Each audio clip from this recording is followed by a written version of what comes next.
Sziasztok! Mielőtt bemutatkoznék, el kell, hogy mondjam, hogy nem hogy mikrofonba, de 20 embernél többnek soha nem beszéltem. Ezért most azt hiszem, hogy inkább olvasom. Szeretünk, Ági! Inkább olvasom. Így most hallani? Jó, akkor bemutatkoznék. Én egy édesanya vagyok, akinek a lánya leszbikus. Egy anyatigris, aki meg akarja védeni a gyermekét. Féltettem magam, és féltettem a gyermekem. Mit szólnak majd, ha megtudják? Amíg nem ismernek közelebbről, nem tudják a gyermekekről, nincs semmi baj. Csak hát amikor elkezdenek mesélni a családjukról, a gyermekekről, a csínyekről és szerelmekről, és rákérdeznek a tieitekre, mit válaszoljak? Aztán egyszer elmeséltem egy vendégemnek a szépségszalomban, ahol dolgoztam, hogy a lányom egy lányba szerelmes, és egy lánnyal él együtt. Megkönnyezte és megköszönte, hogy a bizalmamba fogadtam. Egész addig nem voltam szabad. Mert mit jelent a szabadság? Hogy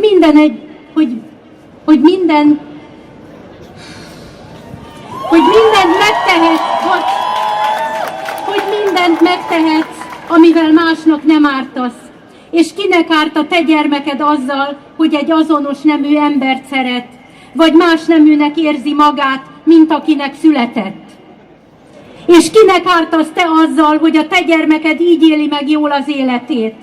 Amíg nem beszéltem erről, addig a saját lelkem börtönében éltem. Igen, nekünk szülőknek is elő kell bújnunk. Felszabadító érzés. Próbáljátok ki!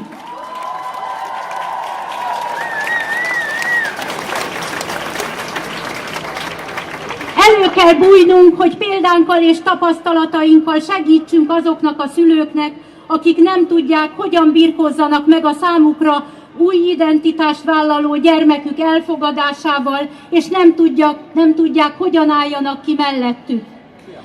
Látom a Facebookon, a különböző csoportokban, hogy a rengeteg tizenéves, aki nem csak az iskolában, a barátai, de a szülei előtt sem mer előbújni. Bizonytalanok, félnek önmaguktól, és félnek a szüleiktől is, mert nem tudják, hogy hogyan fogadnák a vallomásukat. Nekünk, tapasztaltabb szülőknek is segítenünk kell őket, gyermekeinket és szülőket egyaránt. Ezért alapítottuk szülői támogató Facebook csoportunkat. Segítsetek ebben! Mi szülők most innen üzenjük nektek, hogy szeretünk benneteket, és veletek vagyunk!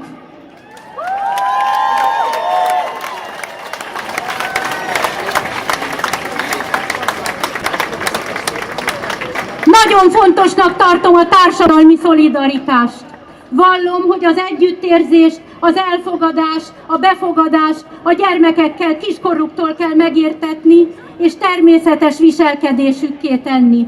Legyen szó mindenféle hátránnyal indulókról, bármilyen kisebbségről, fogyatékossággal élőkről, cigányokról, más népekhez tartozókról, LMBTQ emberektől. És folytathatnám.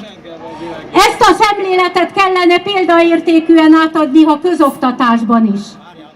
És minden felnőttnek példát mutatva megadnia az esélyt mindenkinek, hogy a legjobbat hozza ki magából.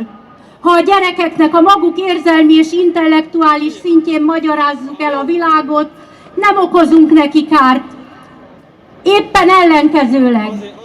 Fiatalon, felnőtt korában majd eldöntheti maga, mit gondol a világról és mindenről. De a jó példa ragadós. Én magam bántalmazott gyerekként és felnőtt nőként, rokkantként, egy leszbikus lány anyjaként nem is lehetek más nézeten. Tudom, hogy ismétlem önmagam. Esélyegyenlőséget kell teremteni, és mindenkinek megadni a szabadságot, amiben az lehet, ami és aki akar.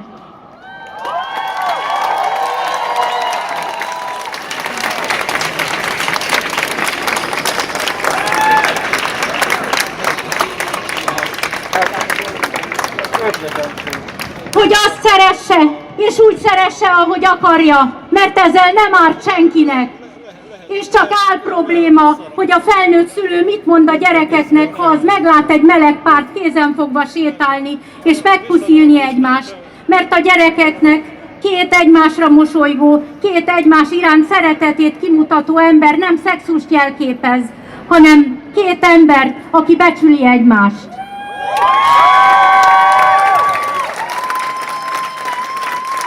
Van egy álmom, hogy a lányom és a barátnője összeházasodjon, és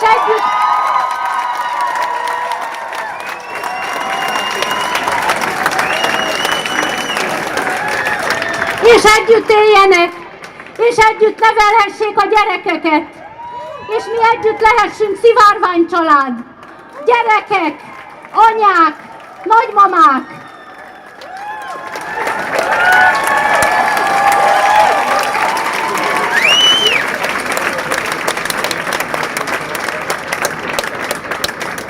Székely Kriszta mondta a megnyitón, hogy nem akar politikáról beszélni.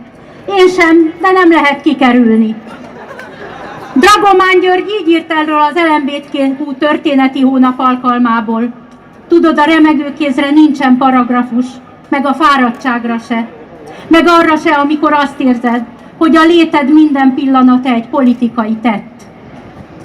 Nem harcolni akarok, csak normálisan élni, mint mindenki más. De volt az ősszel egy panelbeszélgetés a melegek házasságáról, pártok képviselőivel a Gödör Klubban. Sokféleképpen reagáltak a meleg kérdésre. És itt most beszúrnám azt, hogy délben hallottam a hírekben, a Jobbik bejelentette, hogyha a választásokon kormányra kerülnek, akkor betiltják a Budapest Pride-ot, illetve a Pride felvonulást. Sokféleképpen reagáltak a meleg kérdésre, a Jobbik képviselőjének feltettem egy kérdést, de nem válaszolt. Most ugyanezt kérdezem minden olyan politikustól, aki nem akarja megadni, vagy éppen csorbítani akarja az LMBTQI embereknek azokat a jogokat, amelyek mindenki mást megilletnek. Ha majd 10-20 év múlva azt mondja nekik a lányuk, apa, anya, itt van Zsani, én belé vagyok szerelmes. Ez az én, és az ő felesége akarok lenni.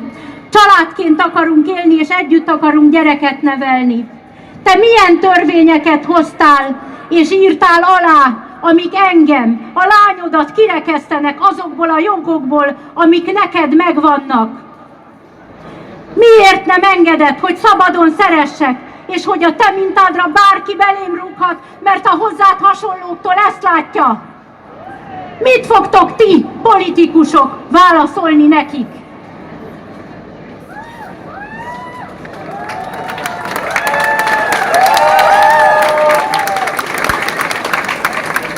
Vannak országok, ahol az LMBTQ emberek teljes jogegyenlősége nem okoz gondot.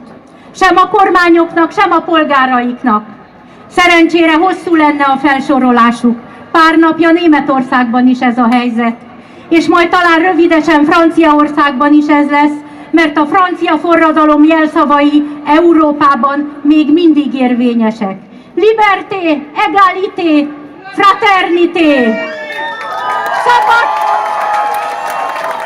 Szabadság, egyenlőség, testvériség.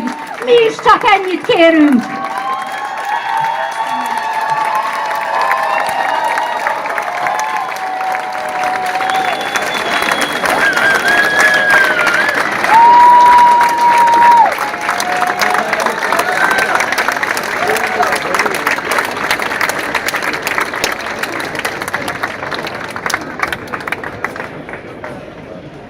Gyémánt Ágnes.